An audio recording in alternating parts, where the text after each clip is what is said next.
today's episode of the Tweet Show podcast, we're going to talk about week 2 of the NFL. Recap all the games and talk about who sucks, who doesn't suck, who's great. Is my team stink or does your team stink? So my team might stink. So I'll give you some thoughts on about that. But anyways, we'll get started with today's episode and recapping week 2 of the NFL. All right. If you are fairly new to the show, this is how I recap the NFL games. I typically will go down through the early games, the afternoon games, and then I'll talk about the Sunday night game last and kind of just talk about it and recap give you some of my thoughts, my takes, and some other things along.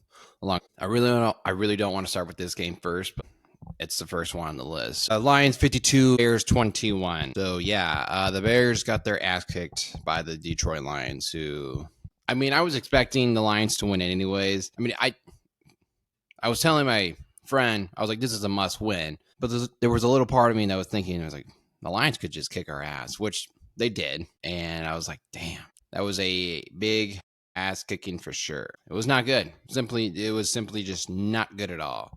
The Lions offense was just on click. Jared Goff threw for 330 plus yards. They ran for a total of like 177 yards. And Amon St. Brown just had a game of his life where he had 9 receptions for 115 yards and 3 touchdowns. So yeah, the Lions maybe aren't bad as we kind of overreacted to week 1 when they lost to the Packers. They're like, oh, they're not as good as without Ben Johnson. I think they're just fine for now. They looked pretty darn good to me against that team. But it was. So yeah, there's nothing else to say about the Lions offense because they just looked so good. Obviously, they didn't look that much better. Because like the week 1 game, it's just like, where is the offense? I feel like there wasn't really a flow, or they just really couldn't get into how they usually looked in the past. And yesterday was a lot different. So it's crazy. It was just like, what are we doing? Or I shouldn't say. Yeah. Like the Bears wise, what are we doing? Why are we making the Lions look like the 7 Patriots where they just can go up and down the field? Like, what happened to the defense? Like ever since the second half of the Vikings game, the defense has not shown up whatsoever. Like, it's just crazy. Look, okay, I'll get to the Bears in a second. I promise I'll get to the Bears in a second. I expected like the Lions to sort of bounce back in a way after that loss to the Packers and how they performed, but like I wasn't expecting this. I wasn't expecting them to drop 52 points on our dumbasses. Yep, that's I don't know what else to say. I don't know. All right, if you want my honest thoughts and opinions on what the Bears did yesterday, it was garbage. It was terrible. I'm usually a positive person. I usually try to find like the smallest positive notes and takeaways. Obviously Rome Odunze was great. He played awesome, but like everybody else, the defense was bad. The offensive line didn't play their best. And I thought, since we invest on the offensive line, that you would think they would play good, but they didn't necessarily play up to their level of how we've expected them to play. The run game wasn't all that bad. So there's another positive. The run game wasn't all that bad. And I'm sure everybody's just going to want me to say something mean or bad about Caleb, which I'm not going to do because 1, I'm still a Caleb believer. 2, it's just a completely new offense, new coach, new everything. So we still have to be patient with Caleb in the sense that this is literally year 2. He's already had 3 different coaches, and it's 2 years of being in the NFL. So we have to give the kid time before we decide he's this or he's that. Right now, I think he's doing just fine. We just have to be patient. Any Bears fans that are just ready to give up on him, don't do it. Do not do it. Just be patient. Look, 2 years ago, when everybody was kind of talking up about how Caleb was coming into the best situation for a rookie quarterback going number 1 overall. Obviously, that was definitely not the case, but with the defensive players that we had and the weapons that we had at the time last year with Keenan and DJ and Swift, and obviously we knew from there it was not the case at all because Shane Waldron's an idiot and he has no idea what he's doing, and Matt Eberflus is a joke. And was a joke. I will say he's a good defensive-minded coach, and that's about it. He should never be a head coach again. Anybody that hires him to be a coach doesn't know what they're doing and should be tested for drugs. So yeah, I saw a lot of going on. Anytime your team loses and you immediately go like either to Twitter or something to that, you go on Twitter and you just see all the mean comments and you're like, oh my god, this team's ass, this team's this. We're only gonna win like 5 games, which might be the case. I don't know. I really don't know. I mean, if we play like this, yeah, we're gonna like win like 5 games, but our next couple games, at least we might have a chance to like sort of maybe do something because like next week you have the Cowboys and their defense isn't anything, but their offense is good, so we might be in a shootout with the Dallas Cowboys. So I don't know. That game for sure is a must win. Like we cannot go 0-3. Like I don't want to go 0-3. Like I was because my expectations for the Bears this year was to either one, I want Caleb to improve. I wanted to see how Ben Johnson was as a head coach, and I at least wanted to at least be in like the conversation for a playoff position, like be in the hunt, like get to about 8 wins for sure. And maybe my friend who's a Bears fan as well, who probably has a little bit, either will sort of agree with me or will be like, Chan, I wanted to make the playoffs and this, that, and that. I'm like, let's just pump the brakes a little bit. It's year 2, so I just don't know what to think because yeah, I was saying we play the Cowboys next week, and then we play and then we're at the Raiders, and then we're at the Commanders, and then we're home for the Saints. That's our next 4 games. You got to at least go. You got to win at least 2 games in there. That's for sure. You at least have to win 2 of those games. So yeah, it's good stuff. Real good stuff for the Bears. Good times in Chicago. It's real good times. So yeah, I'm not willing to give up on Caleb just yet. I guess the only other thing I would say is just maybe have some questions about Ryan Poles, but I don't know. It's just like because like there was a part of me before I was kind of listening to someone else's take on it, and I was like, oh, Ryan Poles hasn't done all that bad, but like he hasn't had a Pro Bowler yet, and he's been here for 4. He's been our GM for 4 years now. Yeah, roughly about 4 years ish. I think it's year 4 for him, and yeah, because he did 2 or no, he did. Did he do 2 years of? Yeah, so this would be this would be year 4 for him, right? Either way, moving on. But yeah, he hasn't had a Pro Bowler, and he's kind of made 1 or 2 moves that are questionable, or especially the Claypool move. You go, well, that didn't work. Claypool was a joke, and then you would say the good thing is he got you Caleb, so that's a positive. But otherwise, I mean, it's just I don't know. He's like I feel like because obviously with our record, like we are in a year 3 or 4 rebuild with the Bears, and we haven't really improved. It's we've brought in some good players. It's just we haven't done a whole lot of winning.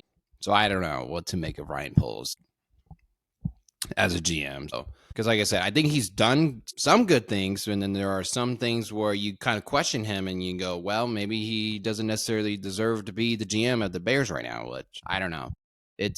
I mean, they did just extending him for like 2 more years. So who knows if the Bears will actually will pull the trigger and be like, actually, we changed our mind. We're not going to bring you back next year. We're just going to fire you. So I doubt it they will because I think, 1, it's the Bears, and 2, they probably think he's done a good enough job. And I heard one person say if we ever did decide to get rid of Ryan Poles, we just let Ben Johnson, 1, pick the person, and 2, let Ben Johnson run the roster, tell us what he wants out of a team. So because obviously this is game number 2 for Ben Johnson, and I'm not gonna overreact to hardly anything he does besides the one. There was it might have been in the second quarter where we went for it on 4th down, and we did try to do 2 QB sneaks, and hardly any of them worked. So if you're gonna run the Philadelphia Eagles are the only people who can run a QB sneak successfully. Everybody else, I feel has not done a good job of doing the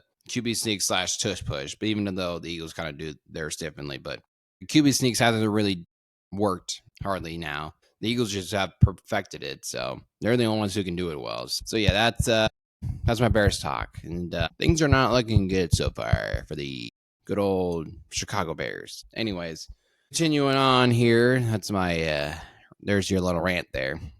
Okay, let me just continue on with something real quick. Okay, for those who are either new to the show or were still previous listeners, I was going to recap the Monday night game that happened, but I was too mad, upset, and tired, and I was not wanting to do a 15-minute reaction to how bad of a second half that was, and how I was just not in the mood. I was like, nope, I'm good. I'm just gonna go to bed. I'm just gonna go to bed. I'm not gonna talk into the microphone and just be mad about how bad a performance that was in the second half with the Bears. Yeah, it's yeah. Even though it would have been great content, don't get me wrong, it would have been great content and been like, oh yeah, let's watch Chanler be upset about the fucking Bears.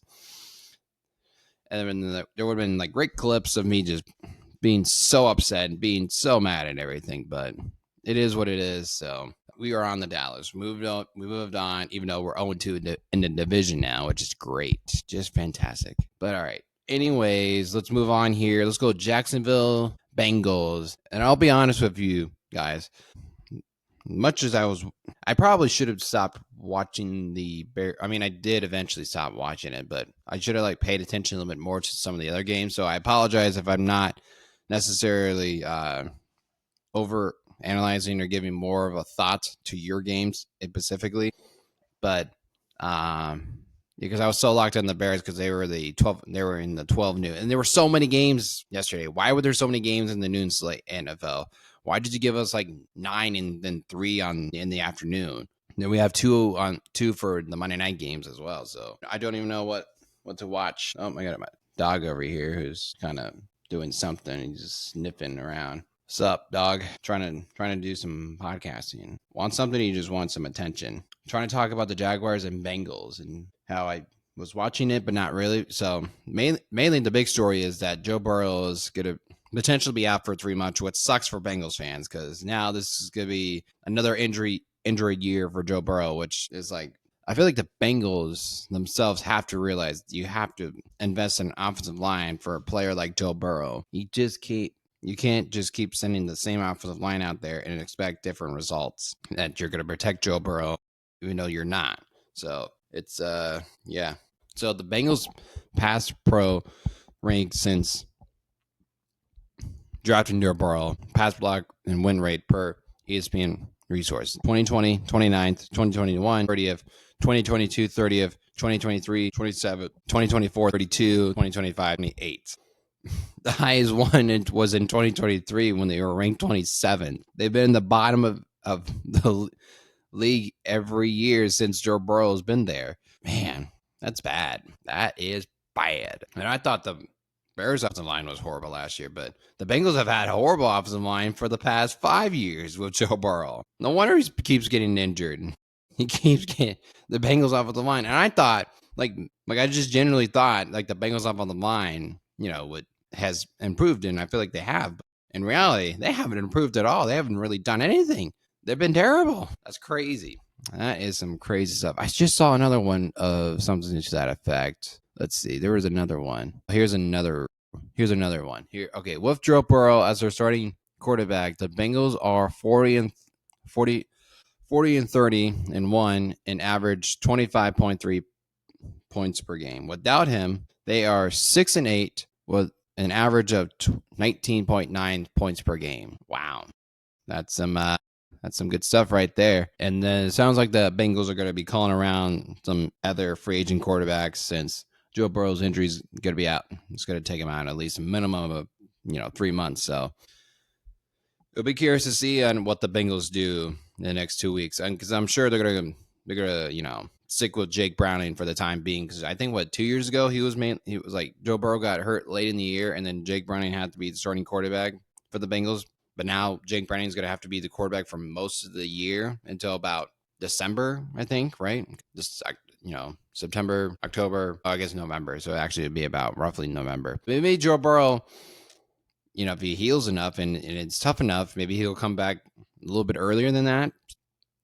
It'll be interesting to see what the Bengals will look like with Jake Browning as their QB right now. If they're going to sign anybody, trade for anybody. Obviously, there are going to be some rumors going around about, should the Bengals trade for Kirk Cousins, or should the Bengals do this, or should the Bengals sign this quarterback, or there's going to be some conversations about who the Bengals should be bringing in to make sure they don't have like a bad season just because Jake Browning is their quarterback, which I think Jake Browning's okay. He's going to win him a couple games for sure, just because of all the talent that's around him, because they have Jamar Chase, T. Higgins, and They have solid tight ends. Obviously, the offensive line's not very good. And I think, like I said, from my initial reaction from week 1 to potentially to this week's, the Bengals defense is still okay.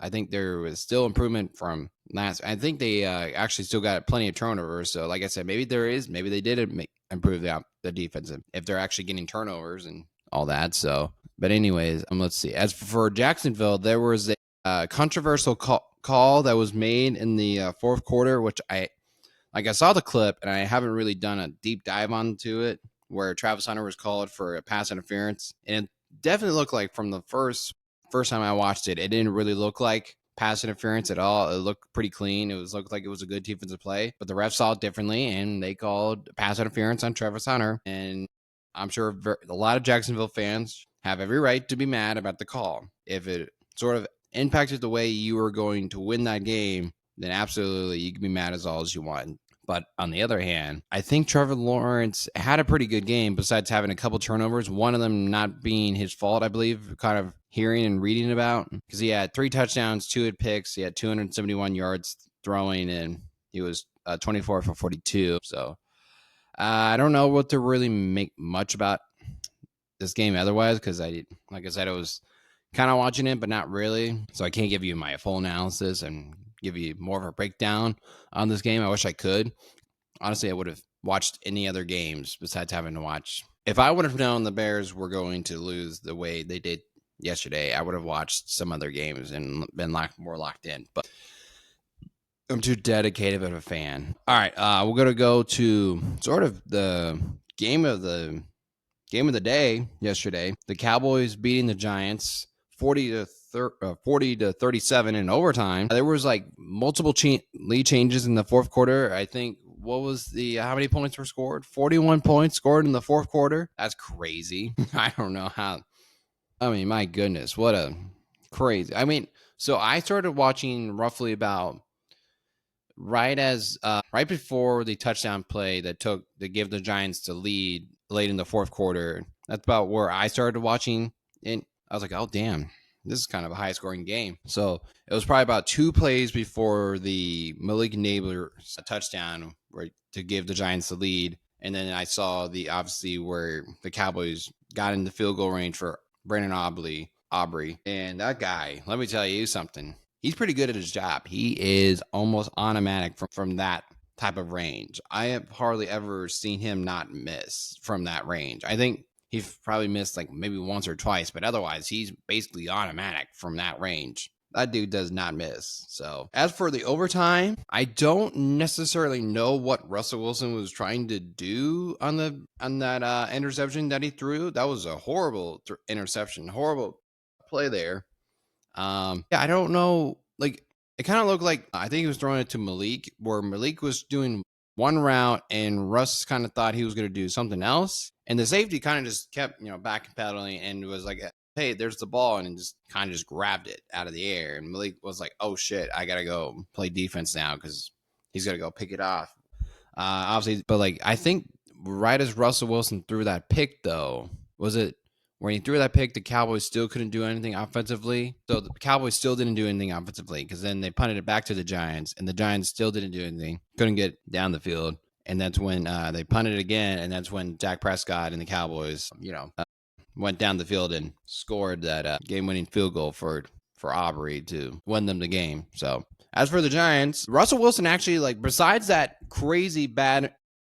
overtime, he actually, like, from what I heard and like seeing all the stats and all that and seeing all the highlights, he looked awesome. He looked amazing. He looked like the old Russell Wilson. But then in overtime, he looked like the new Russell Wilson that we're all used to now, where was like, well, like, what are you doing? Like, why did you make that throw? Because like he was 30 of 41 for 450 yards and 3 touchdowns. He was just slinging it. And Malik Neighbors had a game. He had 9 receptions for 167 yards and 2 touchdowns. I mean, if you're a Dallas Cowboy fan, you got to be a little concerned about that secondary and how they were getting cooked by Russell Wilson just dropping those moon balls. Vince's Russell Wilson moon balls were just on point. It was crazy. Let me tell you.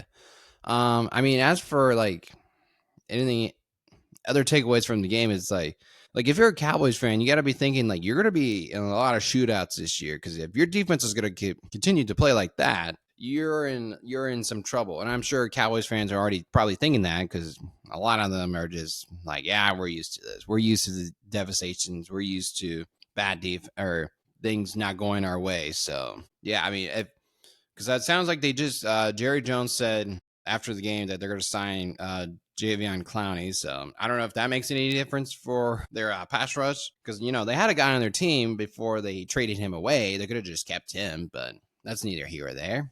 Yeah, if I was I think there's a potential conversation about Trayvon Diggs if you're a Cowboys fan, but I'm just putting it out there. You might have to maybe people will be start talking about Trayvon Diggs and stuff like that. Maybe start thinking maybe he's not all that guy. Maybe he's not that guy.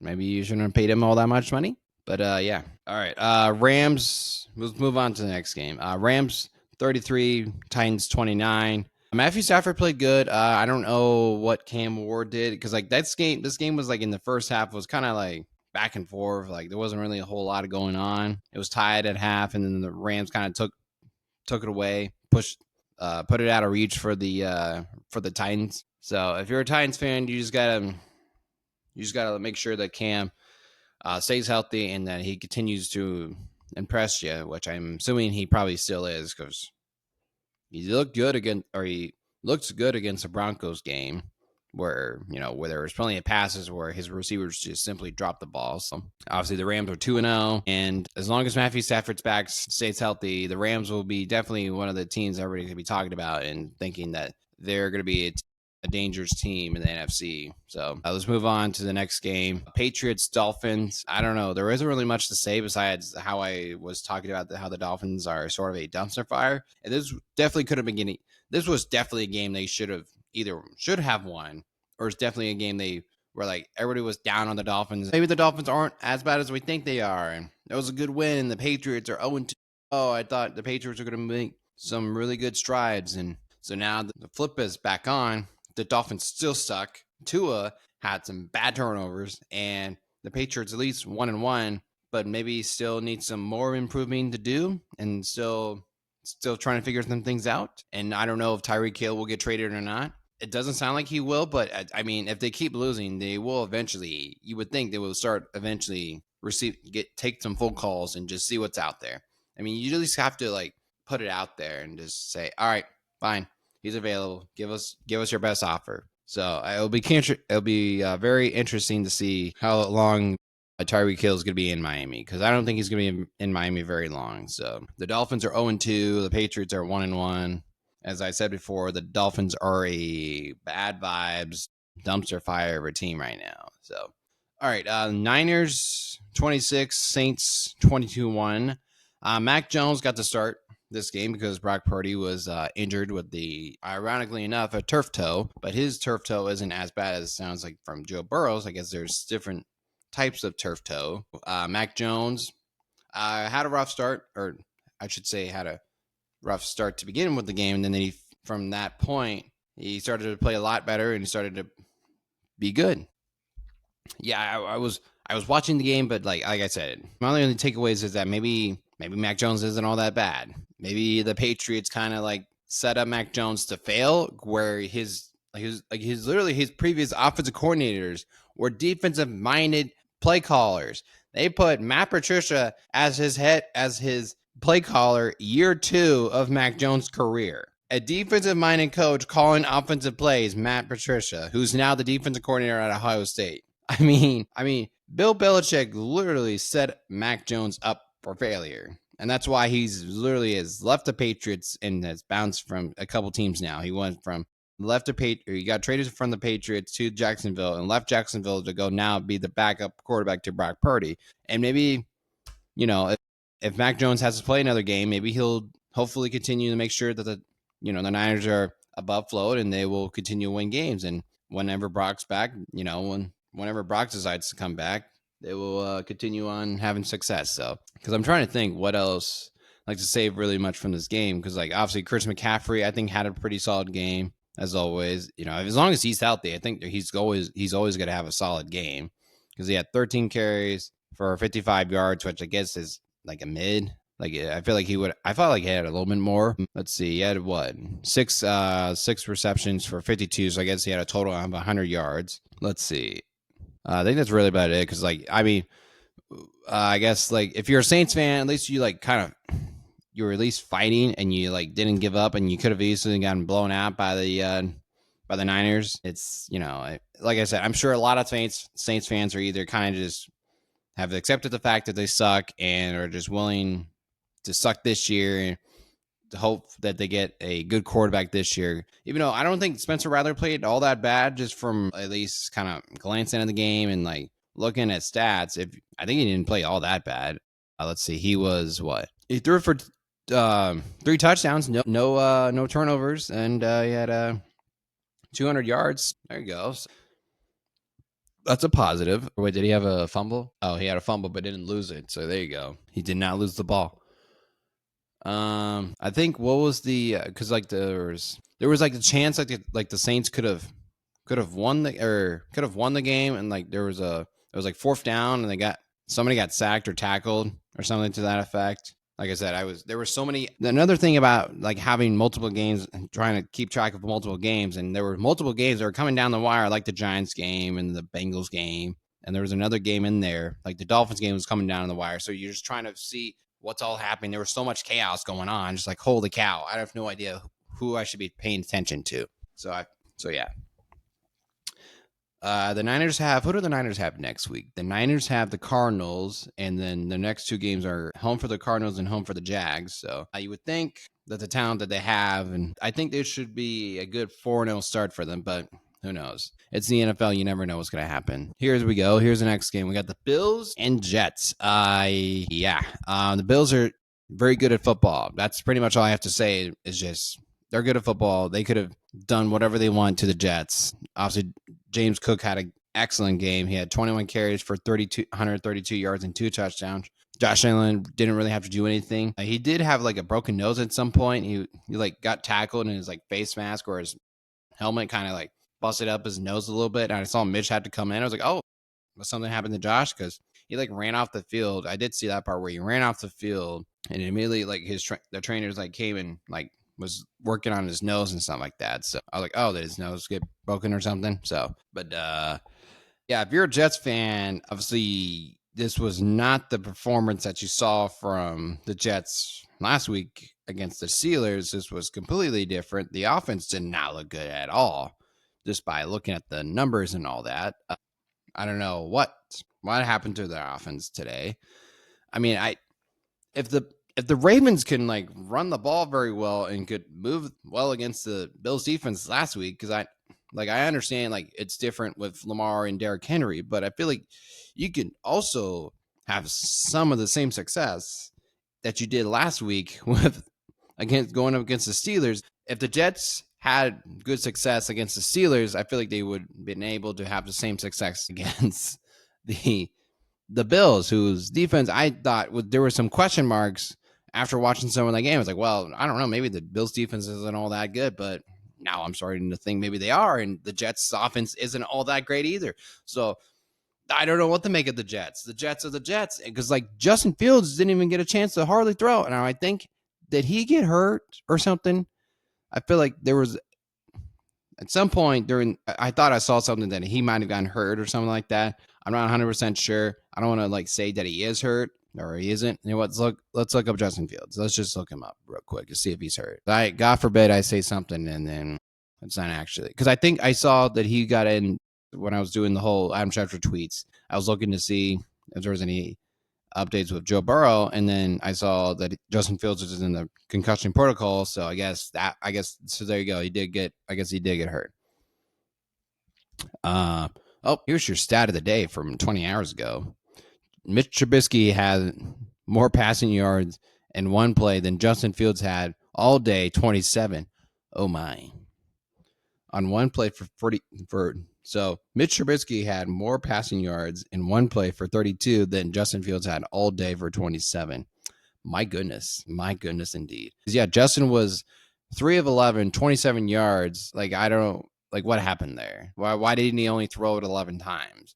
Like, what happened to the Jets offense that they couldn't do hardly anything? Tyron Taylor, Tyron Taylor, I should say, sorry, came in the game and also was 7-11 for 56 yards. So, like, what happened to the Jets offense? Because the Jets offense last week looked great. Justin was throwing the ball really great. He was running the ball. Like, what happened, Jets? What the hell happened? I'm gonna have to like watch like the highlights and the condensed highlight of it to understand what exactly happened. Oh man, and so yeah, I mean, there, like I said, there isn't really much to say about the Bills because they're the Bills, and I think they're definitely one of the best teams in the NFL.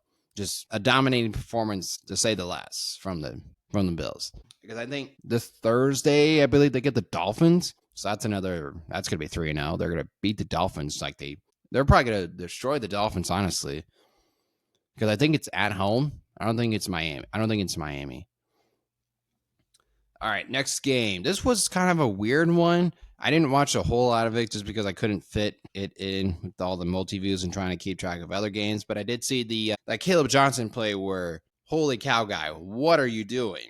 Like, you literally touched the ball. Did he not understand the rules? Like, did no one like refresh him on the new? Now, okay, like I know in kickoffs that anytime no one touches the ball, it's a live ball. Just because it went into the end zone does not mean it's dead. It's still a live ball. Plus, you did touch the ball. What are you doing? What was he doing? My goodness. You basically cost your team the win. I mean, I don't think the Steelers are going to win regardless because I think Seattle played a lot better than you guys, but holy cow, like, what was that? What was that? Sam Darnold played a lot better than he did from last week, and Aaron Rodgers didn't necessarily played up to his level of excellence. He went from 4 touchdowns this week from 1 touchdown and 2 picks. I think it's just going to be a week-to-week thing on what Rodgers you're going to get. Are you going to get the 4 touchdown Rodgers against the Jets, or are you going to get the 2 picks Rodgers and looks not as good? It's the same thing with Sam Darnold. Are you going to get I guess Sam Darnold had a semi-decent game, but he still had 2 picks. Both quarterbacks didn't look all that great, I guess. At least Sam Darnold got the win. So, and plus, he actually threw it to other receivers just besides Jackson Smith-Njigba. He actually threw it to Cooper Kupp for once. Because like last week, he only threw it to Jackson Smith-Njigba and maybe threw it to couple other people, but no one else in the offense was getting involved for Seattle's. Like if I didn't say the score, it was Seattle 31, Pittsburgh Steelers 17. So I would have concerns about the Steelers once again, because I think for paying how much money you kind of invested on this defense, I don't think it's doing all that great so far in the 2 weeks. So 30 plus points in back-to-back weeks. Yikes. So I think there's going to be concerns. Now, granted, one of those touchdowns wasn't necessarily the defense's fault, but I mean, it's still, let's say you light up like 28 points. So, or no, wait, not 28. It would have been like 20. I'm trying to do the math. Touchdown away. I can't do math right now. It's kind of, even though it's not that early. It's already 11:15, but I don't feel like doing that type of math. Even though it's probably simple, I just don't want to. I just don't want to be like trying to figure it out. Even though it literally is simple. It's so simple. Hold on. You know what? I'm going to figure this out. 31 minus 7. This is going to be some great content where people are just going to be like, holy shit, Chan. It's not that fucking hard. Because if you take a touchdown away, that wasn't necessarily the defense's fault. Now I'm just trying to buy time till I find a calculator here. 24. So, yeah, 24 points. The defense gave up like 24 points in reality. So, all right, let's just move on to the next game before this show gets any worse. I did not watch a single second of this game, but the Ravens win 41-17. The Ravens are literally one of the other favorites to come out of the AFC for sure. As for the Browns, I don't know. Like I said, I didn't really watch a whole lot of this game. I might have had it on at one point because I think it was kind of close-ish, but not really. So I don't know what else to really say about the Browns. You guys are 0-2, and yeah, the Ravens are now 1-1. And now who do the Ravens have for the next like 3 games? So they have the Lions at home. That's a Monday night game. And they're at the Chiefs, and then they're home for the Texans. That's their next 3 games. Yeah, I would try to say something, but I don't want to like I feel like I would just be talking about the about the Bills game, even though people are like, "Jay, you just talked about him." All right, what's the next game? All right, I think we have officially reached the afternoon games. All right, Colts 29, Broncos 28. So, one stat to lay out for you guys is that Daniel Jones and the Colts haven't yet to punt this year. For the first 2 weeks, they still have yet to punt. They have basically have scored on every drive. They have not have to punt at all this year, which is pretty remarkable that you still have yet to punt with Daniel Jones as your quarterback. And maybe I'm starting to think that organizations and coaches really do matter where you go. Because for Pete's sakes, I mean, Daniel Jones didn't look all that, wasn't necessarily the guy in New York, and now all of a sudden he goes in Indianapolis and he did the 1 year stint with in Minnesota and learned under Kevin O'Connell. Maybe Kevin O'Connell and Shane Steichen, maybe they fixed Daniel Jones. Maybe Daniel Jones is actually going to be a semi-decent quarterback for them. I really don't know what to make of the Colts because, like, it's pretty remarkable what they're doing right now. I'm not going to lie. It's pretty awesome. A guy who we all kind of just pushed away into that. Okay, no one cares. Go away, Daniel Jones. Like, because we all had to suffer the same thought. Daniel Jones was going to be either semi good, and maybe he'll just be like good-ish, and he'll have a couple of those games where you go, oh, same old Daniel Jones, and then eventually that Anthony Richardson will get put back in just because they need some type of spark on offense, and because Daniel Jones wasn't doing the job. But now it's completely opposite. Daniel Jones is doing his job, and he's playing pretty good football for the Colts. And the next 3 games are all going to be very winnable games, except for I guess I should say 2 out of the 3 are going to be winnable games. They're at the Titans, which is going to be a win, or should be a win, I should say. I shouldn't say nothing's guaranteed in the NFL. They're at the Titans, then they're at the Rams, and they're home for the Raiders. 2 out of those 3, those are at least winnable games for the Colts. So you could be looking at a potential Colts could be 4-1 to start the season, which is pretty crazy to think. I don't think anybody had on their bingo card the Colts were going to start 4-1 to start the season. If that is the case, I don't want to get ahead of myself here. I don't want to get Colts fans excited, even though Jonathan Taylor, he might be back. He might be pretty good. He might be still pretty good at football. So he still might be pretty good at football. As for the Broncos, okay, I watched most of the fourth quarter, and I need to watch like an actual game of the Broncos and like just watch the offensively, because I feel like when I was watching, sometimes I feel like the Broncos did do some good things offensively, but there are moments I feel like they kind of just didn't really do a whole lot. I feel like there was a lot of inconsistencies, at least just from my point of view. Like I said, I gotta like do some more like watching, because I feel like I want to watch like an actual Broncos game and like watch Bo Nix, or like I'll watch the highlights. So, all right. So their next 2 games are at the Chargers and then home for the Bengals, which that's a Monday night game. So that will be on prime time. So everybody will be watching the Broncos. So yeah, I'm gonna be doing some deep diving on the Broncos here pretty soon, because I want to talk shit about the Broncos badly, just because I have a cousin-in-law, I should say, right? I think that's a correct term. My cousin's husband is a Broncos fan, and I kind of want to talk shit about him, even though he'll just direct bullets right back and say that the Bears suck, which he's not wrong. But I just want to at least fight back. It would have been nice if the Bears would have won yesterday, but we can't have it.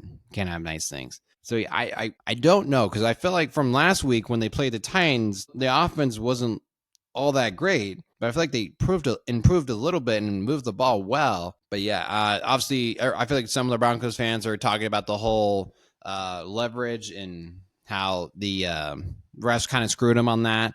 I mean, it did look like, at least in my opinion, that you guys did touch that long snapper, and the rules are that you cannot touch the long snapper and use them as leverage to try and block something. At least that's from my point of view. I promise I'm not trying to be a hater right now, even though I do love to be a hater sometimes. But yeah, I mean, I don't know, Broncos fans. I don't know what to tell you. You simply lost the game. I don't care if it was a bad call or not. I do not care. You lost. You shouldn't have been in that situation to begin with.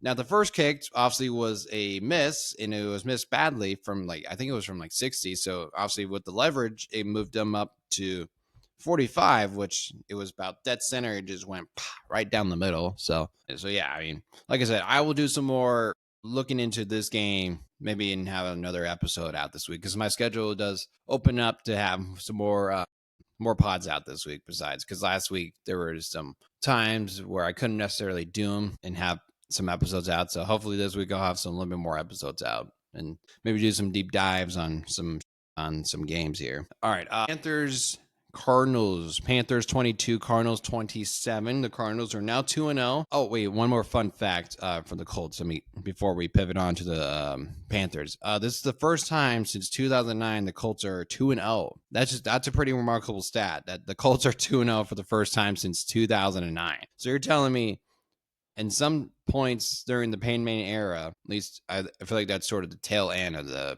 Peyton Manning era, that the Colts were not, they never got to be 2-0 again. And like after the Peyton Manning era, like the Andrew Luck era, they were never 2-0 at any point with Andrew Luck. Never. I mean, that's pretty crazy. That is some pretty crazy stuff right there. Then obviously after the Andrew Luck era, that, I mean, it would make sense. They haven't been really any good and haven't been really any relevancy. But like, damn, since 2009, they haven't been 2-0. That's pretty crazy stuff. That is some crazy stuff. Okay, like I said, Panthers 22, Cardinals 27. I feel like the Cardinals, it looked like the Cardinals were in pretty good shape, and then somehow Carolina started to come back and started to make this into a game, which they basically did. They made it into a 5-point game. But I don't, like I said, I should say preference. I didn't watch much of this game because I was locked in on the Chiefs and the Broncos game most of the time, and I thought that the Cardinals were kind of beating up on the Panthers, and it looked like the Panthers are kind of moving backwards instead of forwards. And so I don't know. If you're a Panthers fan, you got to feel pretty upset that your team isn't necessarily looking like the team that we all kind of expected to either take it like steps forward and maybe showing that you could be a good team. And this is Bryce Young's third year in the league.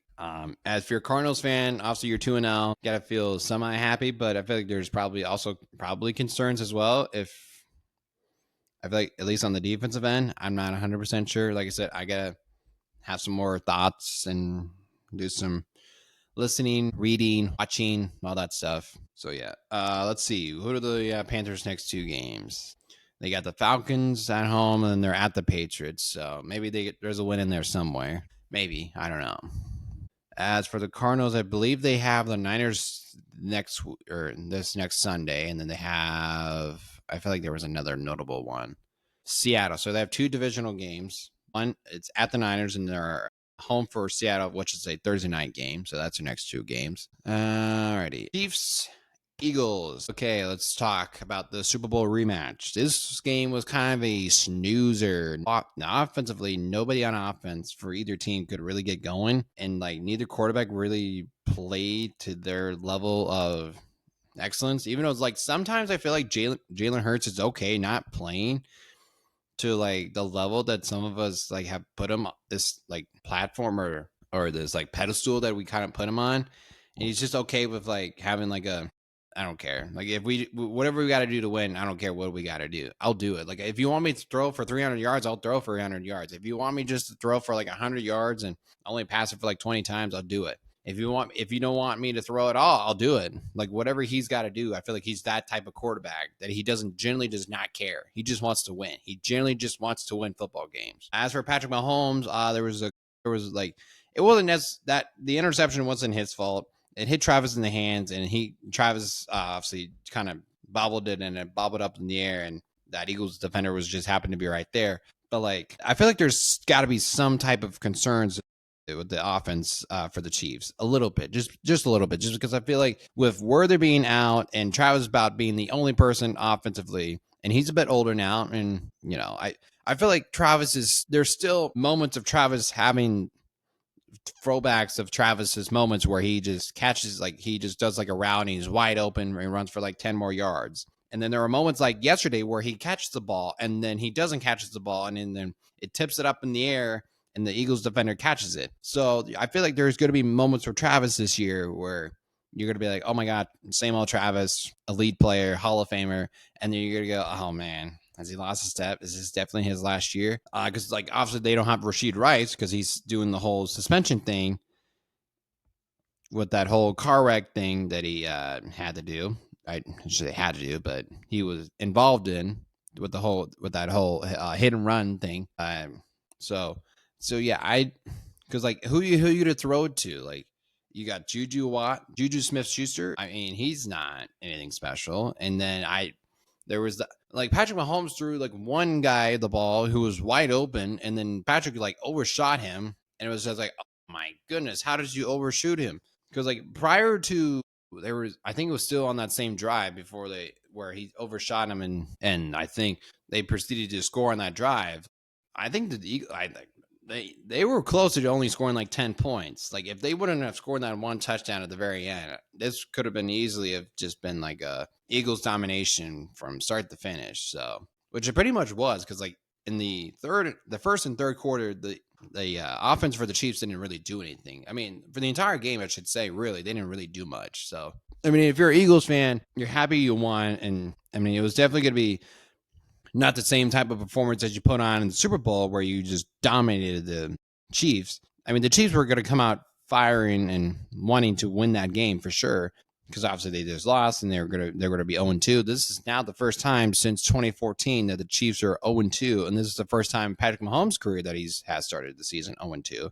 The Chiefs are now actually have lost 3 straight games. Obviously, if you're counting the Super Bowl, they've now lost 3 straight games. And now next week, they get to play against the 0-2 Giants. It's now the 0-2 Chiefs versus the 0-2 Giants. Who would have had that on their bingo cards? Week 3, Sunday night. So, yeah. I don't know what to make of the Chiefs. I think if you're a Chiefs fan, obviously, I don't think anybody in the Chiefs kingdom is panicking just yet. But I feel like there are concerns to have for sure. I think your defense is still good, but like, I feel like there's going to be concerns about, I don't know. I'm trying to find like the right word to say, because I feel like they're good, but like there's definitely like moments where it's like, well, where was the defense on that? So I don't know what to make of the Chiefs right now. I really don't, because I'm not gonna panic or not gonna like say, oh, the Chiefs dynasty's over, which, and maybe it is. I don't know. Maybe it is. Maybe by like week 7, I'll declare and plant the flag and say that the Chiefs dynasty is over. It's over. They're done. It's over. But I don't think I'm ready to declare that yet, and I'm not ready to like say that the Chiefs are done and they're going to be a bad team there, because like the last time they started 0-2, they missed the playoffs in 2014. I don't think they're going to miss the playoffs. Do I think they're going to be like a number 1 seed? Probably not, because I think it's either going to be the Bills or Ravens. Do I think they're going to win? Do I still think they could win the division? Absolutely. They can absolutely still win the division. But if I had to, today, I would say the Chargers are probably most likely to win that division. I don't know what to make it. Well, you know what? Let's do a little quick look ahead for their schedule here. Okay, so obviously they're at the Giants, which is the Sunday night game, and they're home for the Ravens, and they're at the Jaguars, then they're at the Lions, and then home for the Lions, and then home for the Raiders. So there's going to be at least two to three competitive games. So if you're a Chiefs fan, don't panic yet. If you do have a sort of a 500 record or below 500, then yeah, I would by the time you get to the Lions game, then I would definitely be concerned. I'd be like, okay, this team is not good. This is a Super Bowl hangover. We're not going to be any good. So I think if the Chiefs if the Chiefs at some point during the season don't win the AFC, they're definitely going to be like, by the time we get to the playoffs and they're not like one of the top 4 seeds and they just happen to be like a 5 seed or something, everybody and their mothers is going to think, oh, the Chiefs are the most dangerous team and they're going to have to go on the road every single week. And they're just going to somehow like win all the games or something like that. And maybe that will be the case. I generally do not know. And this is definitely an overreactions to the Chiefs being 0-2. But like, I also don't think I was all that impressed by the Eagles as well. Because I think that's the thing with the Eagles. I think they're so impressive by not being that impressive. Like they can do whatever they want. They could literally run the ball every single time and just dominate that way, or they can literally throw it every single time to either AJ Brown or Devontae Smith or whomever. I think they're so I don't know. But I do think there are concerns with that secondary on the Eagles side of things. So that's basically all I kind of had on And as long as they have Saquon Barkley, I think they're going to win a lot of ball games. As long as they have Jalen Hurts, I still think they're going to win a lot of ball games. As long as they have those two key pieces on offense, they're going to win a bunch of games no matter what. Who do the Eagles have? Who are their next like couple games? What are we looking here for the Eagles? Are we thinking 5-0? 5-0 for their let's see. They're home for the Rams. That's going to be a tough one. At the Bucks, that's gonna be a tough one, and then home for the Broncos, that's gonna be another tough one. Three tough games. So I mean, if they get past all three of those teams, then I don't think that's gonna be a conversation by that week. By the end of that week, are the Eagles the best team since they're 5-0? They've beaten some really good teams along the way, so I think it's definitely a conversation that people are going to be having for sure about this Eagles team. Let's see. What's the last? Oh, the Falcons and Vikings game. All right, let's talk about the Sunday night game, which was a snoozer. Not a whole lot of offense. Let's start with the Vikings. JJ McCarthy. So my cousin, who is a Vikings fan, has sort of a mixed feelings on JJ McCarthy. He wasn't necessarily a fan of the pick when they drafted him, which I don't necessarily blame him. But at the same time, it's a second start. I don't want to overreact to the kid too much. I don't want to say that he sucks, that he's this, that he's that. There are moments where you go, okay. There are moments where you go, okay, that's a pretty good throw. That was a nice throw there. That was this, that was that. But there are moments times where you go, that wasn't yikes. Or oh yeah, like the overshot a wide receiver late in the third quarter, early in the fourth quarter that could have helped him, like maybe sparked, something, and maybe he would have scored a touchdown off of that.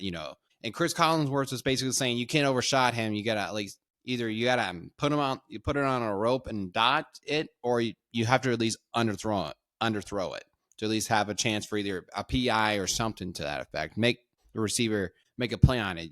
You can't overthrow it. So, which he is absolutely right that you can't overthrow that pass where the guy was wide open and could potentially would have scored a touchdown and maybe give some spark, then momentum on the Vikings side of things. And I think Vikings fans have to be patient with JJ.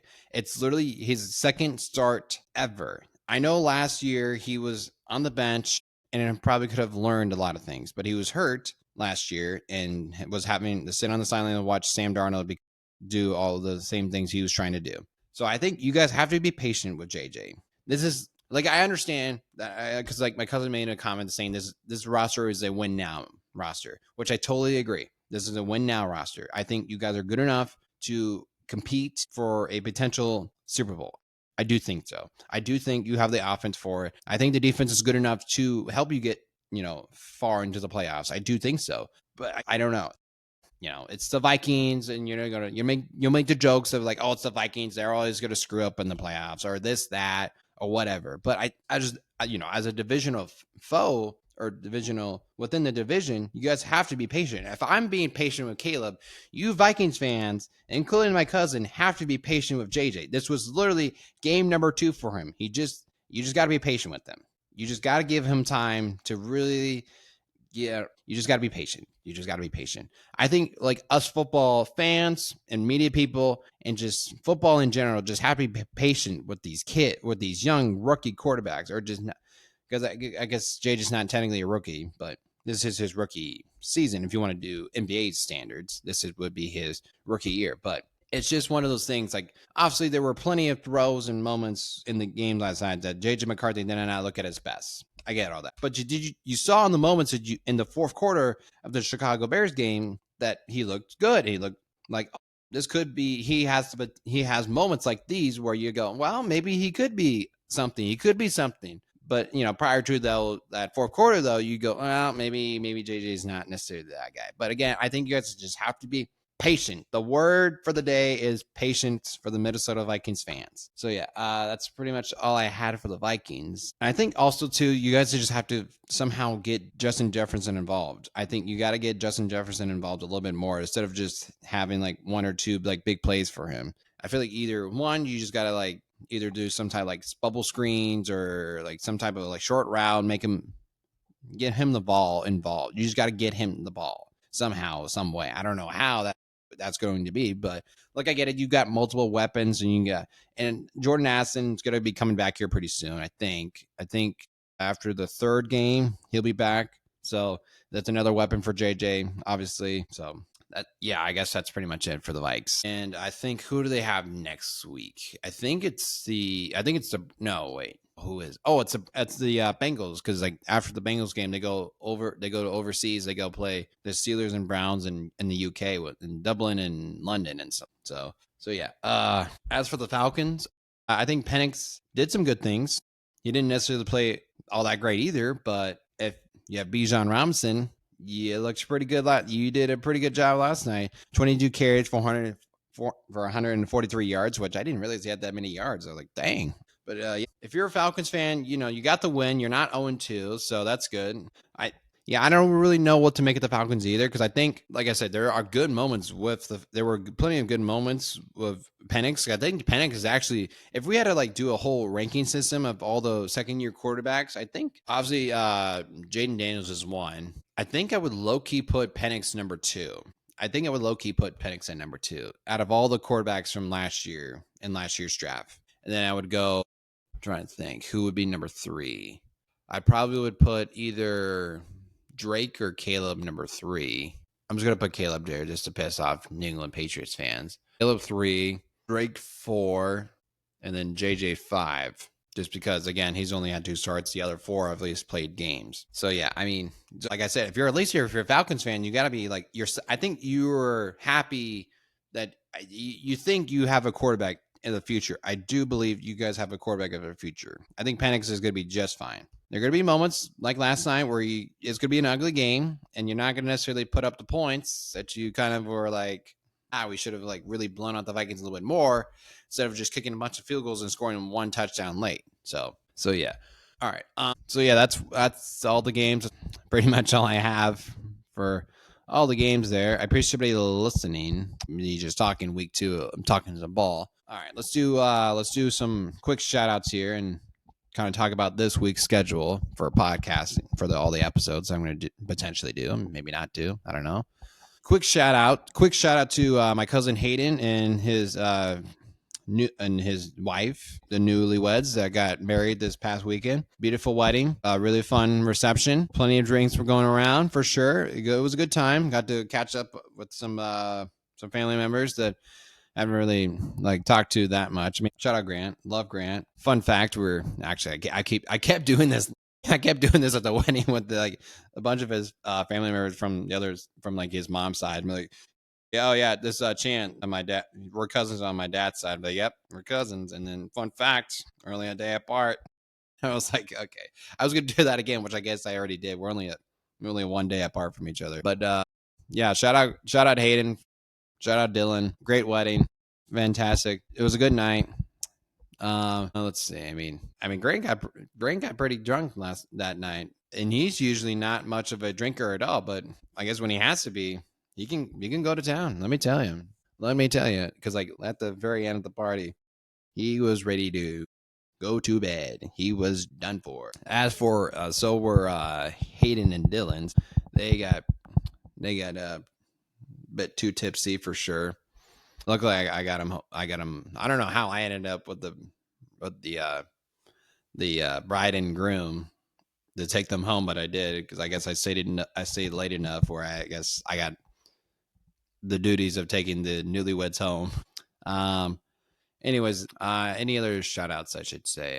Shout out Iowa State 4-0. Any other shout outs? I mean, I would have talked about college football, but I didn't really watch a whole lot of the games just because I was at the wedding and there were some interesting results. And I wish oh boy, the dog's barking about something. Jack, calm down there. It's okay. It's all right. You don't have to get all worked up about it. All right, I think that's pretty much my time to go. So, okay, I think so. Today's Monday, and the episode will be out today. But I will probably do a pod just for funs and shits and giggles, just talk about some other stuff I wanted to talk about. Maybe not some college football, but if I would have watched a lot of if I was home and watching the games, I would have a episode for it. But I didn't really watch much of the game, so I can't really give you my opinions on them. So maybe some other episodes, just talking some other stuff. Maybe, I don't know. I'm in the mood just to put out some random content here this week. Just we'll see what sticks and what not sticks. So So yeah, it was a good week too. We obviously have the 2 Monday night games tonight, which are who's playing. So we got the Bucks and Texans tonight, and the Chargers and Raiders.